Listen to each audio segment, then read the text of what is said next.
my dad. He died. I'm the solicitor of your father's estate. My dad owned this place. I don't have any memories with him. This is all I have right now. If you're watching this, then I'm already dead.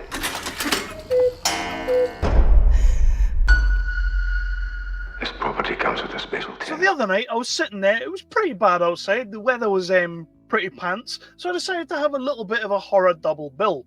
Not my finest moment. We're going to be talking about one of those movies quite a bit in a second as we review it. That one is called Baghead. But I also want to quickly mention Blumhouse's latest fiasco, Imaginary. That movie sucked. Blumhouse, I think you really need to readdress what you're doing over there. Readdress what your mission statement actually is. Because the last few films I've watched from them, from this company, have not been great. They've really been pants, to be honest. Do something, work out what's going on, because some of your movies just suck, and Imaginary sucked. Like, if I had to rate that out of 5, which I'm not going to do, I am reviewing it, I'd probably give it a 1, because it just was not good. So that did put me in a bad mood, but a movie that did not put me in a bad mood was Baghead. Directorial debut from Alberto Corredor, probably ruined that. Nice horror movie that I really wasn't expecting to be as good as it was. Hadn't heard a lot about it, didn't know much about it. Peter Mullan was in it, and I love Peter Mullan. So I was already onto a winner.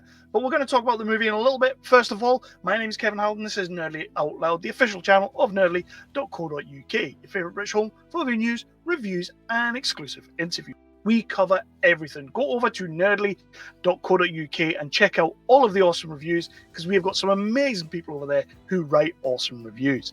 And if you agree with any of them, let them know. If you disagree, let them know. Same vein, if you agree or disagree with me, let me know in the comments below. I'll answer you. Might not be nice, but I'll answer you. Let's talk about Baghead, your new favourite horror franchise. A woman with a bag on her head. I'll talk about the plot of the movie with as few spoilers as possible. Then I will get into the cast and the characters and the crew of the movie. And then I will talk about what I did and didn't like about the movie. Then we will get into my final Nerdly Out Loud rating, which is my rating, not the rating of Nerdly. As I said, go and have a look over there. But when it comes to this, I'm the most important guy there, and everybody likes to know what I think of these movies. So that's why you're here. But yeah, so Baghead is the story of a young woman named Iris. So we get this little intro at the start with Peter Mullan, who's kind of explaining these rules on a videotape. And he's like, but if you're watching this, then I'm already dead. You're already dead, he says. Sorry, that you're already dead. And then we cut to Iris. She's living a bit of an estranged life from her family. She's kind of couch surfing. And then she gets this call to say that her father has died. Her father is Peter Mullan. And she needs to go over to Berlin because she needs to identify him and sign off on all his worldly possessions. She goes over there and she gets there to find out that he owned a pub. He was living in a pub. And basically, it's now hers. But she has to sign the deeds to it. And once she signs the deed, she's given a videotape. And this is a videotape from the start where Peter Mullan was explaining some rules and things like that. And it transpires that in the basement, there is a woman down there with a bag on her head who can grant people what they want, what they desire. So basically she can turn into people for a certain amount of time and then things get real. Yeah, so that's kind of the plot. She's kind of figuring this out, and Baghead's down there. There's this guy who keeps turning up and he's sort of like, I just want to see my wife again so I can say goodbye to her. But he turns out to be a bit of an ass. And so that's what Baghead does. She turns into people's dead loved ones. And of course, you can understand where that's going to go. You're sitting there watching this and you're instantly thinking about how you would use that, because so was I. And that's kind of the cool concept, the cool aspect of this movie. Unfortunately, the coolness and the concept of this movie kind of ends there. It doesn't really do anything beyond that. So we're not going to talk much more about the plot, but it basically becomes how is she going to deal with this situation? How is she going to get herself out of this situation? And at some point, because it's a horror movie, it's all going to go batshit nuts, because that's what happens. So let's talk about the cast. Iris is played by Freya Allan, who the only thing I really know her from was the Netflix TV show, The Witcher. She's in that, I'm sure. I recognised her from that. But she's fine. She's absolutely spot on. She's basically... But you know what? She's not absolutely spot on. She is kind of just like a generic sort of lead female in a movie. But I do like her. She's got a little bit something going on, a little bit of charisma that you just can't buy. I really genuinely did like her. I just don't think she was working with the greatest material.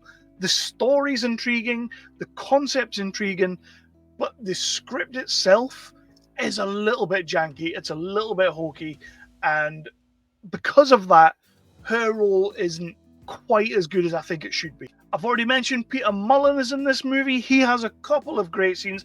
Obviously, he dies at the start of the movie, but given the concept of how Baghead works, I'm pretty sure you can guess how Iris uses Baghead, you know, and it's a cool moment, and his scene, he kind of steals the movie in this scene. He plays it really well, and I just love Peter Mullan. He's a fantastic actor. He cannot play a bad role. I don't think he's ever played a bad role. He might have been in a bad movie, but he was probably dope as shit in it. So yeah, Peter Mullan's fantastic. And then the other guy, Neil, who comes into it, Jeremy Irvine plays Neil. He sort of like knows what's going on with Baghead and wants to use the character, the powers that they have, and then is kind of the catalyst for the stuff going down. And then you've got the titular Baghead, played by Anne Mueller, although you wouldn't really know because you don't really get to see much of her in any kind of form. She has a bag on her head. And then when she does come to, she's played by Saffron Burrows or someone else. You know, so that is that. But I will say, like, some of the movements she's doing, I know they do a lot of like editing and camera tricks with this kind of thing, but some of her movements were really creepy. And the way she was kind of like walking, I'll give Anne Mueller full props because she creeped me the hell out. So that worked. Like, the character of Baghead works because of her. So I have to give props to that. Speaking of props, this is a directorial debut. Alberto has made a feature from a short movie that he made before called Baghead, obviously, and he's just embellished on that and he's made a feature out of it. I love seeing things like that. And when somebody comes out with a debut feature as good as this looks and as accomplished as this is, it's a nice coherent story. It's a very well told tale, has some really gnarly jump scares, so that's good. You know, doing Blumhouse better than Blumhouse does Blumhouse is what I'm trying to say. So I give him huge props on that. And when it comes to what I did and didn't like, I really like the aesthetic that he's going for. Like, when we're in the pub, it kind of feels like it could be anytime, anywhere, ever. But we obviously know where we are, but it does feel like it could be like a folksy tale. It feels like it could be a futuristic tale. Maybe not a futuristic tale, but it does feel like it could be any time ever. And that's what we're dealing with there. So the aesthetic's really nice. Cinematography is really cool. Like, we get some really gnarly moments where sort of the camera's doing little turns that you're not necessarily expecting, and it adds a little bit to, I feel like I'm in the scene right now, if you know what I mean. So that was cool. What I didn't like, though, is that we take a little bit of time to get into it, and then it's very fast. We're spinning our wheels at the start of the movie. We go to see the solicitor. She comes to the pub. She goes to see the solicitor. She then goes back to the pub. She then goes over here. Her friend turns up. We're spinning our wheels quite a bit at the start of the movie to get to the real meat and cheese of the movie, which I feel like we should have got there just a little bit quicker. So there is that. And then when we kind of come to the end, I don't know if I just missed something, but we get a sort of montage towards the end, and it kind of lets you know what's going on, kind of puts things together for you. I felt like none of that, not that it didn't make sense, because it did make sense, but I felt like I hadn't really put that together. And then when I was being told that on the screen, I was kind of like, I don't know if that rings true. I don't know if that works for me. But I'm not the filmmaker. Alberto's the filmmaker, and he's done a great job. And it looks good, and it plays well, and it's a coherent story. I just kind of got to the end, and you get this little moment, and I'm like, huh? What? And that's on me. That's totally on me. Maybe I looked away for a minute and I missed something. But when you get that little bit, I was kind of like, that's the bit that's supposed to make things make sense. But I didn't think things hadn't made sense up until that point. I thought I was on board with everything. I thought I knew what was going on. And then you get this, and I'm like, I have to rethink this. It probably means I'll have to rewatch it. So, job well done. You'll get your money's worth out of me twice. But yeah, so I might as well just move into my final Nerdly Out Loud rating, and that is my rating. Check out Baghead. I think you'll really enjoy it. It's completely different to a lot of things that we see right now. I really like the fact that they've got this concept of a person who can basically transform into any dead person, any dead relative or whatever. It does open up a can of worms that is very super interesting. And if you wanted to keep going with this and do a little bit more with this, like Baghead goes elsewhere and then becomes this thing, I would really be down for that, because I want to explore this a little bit more. One of the things we don't really get enough of is the lore. We get one or two exposition dumps, but they are exposition dumps and necessarily don't tackle it as good as I would like it to. Like, figure out the lore a little bit more and then give me some of that. Like, you want to go back, we'll do a prequel. I'm all about prequels these days. I'm fine with that.